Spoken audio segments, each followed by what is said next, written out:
এই horrific video ফুটেজটা দেখুন।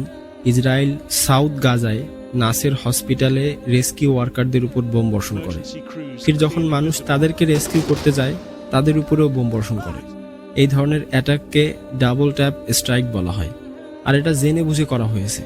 ইসরায়েলের এই হামলায় 21 জন মানুষ তার জীবন হারায়, তার মধ্যে 6 জন জার্নালিস্ট।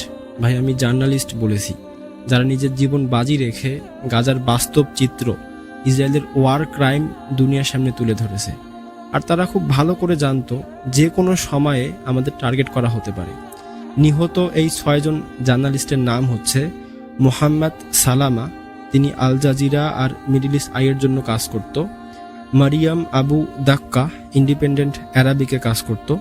এই ভিডিওটা দেখুন, এটা তার মরার কয়েক ঘন্টা আগের ভিডিও। তার চেহারা দেখুন কতটা ক্লান্ত দেখাচ্ছে। হোসাম আল মাসরি রয়টার্সের ফটোগ্রাফার ছিল। মুয়াজ আবু তোহা এনবিসির জন্য কাজ করত। আর আহমেদ আজিজ মিডল ইস্ট আইয়ের জন্য কাজ করত। আর 6 হাসান দুহান আল হায়াত আল জাদিদের জন্য কাজ করত।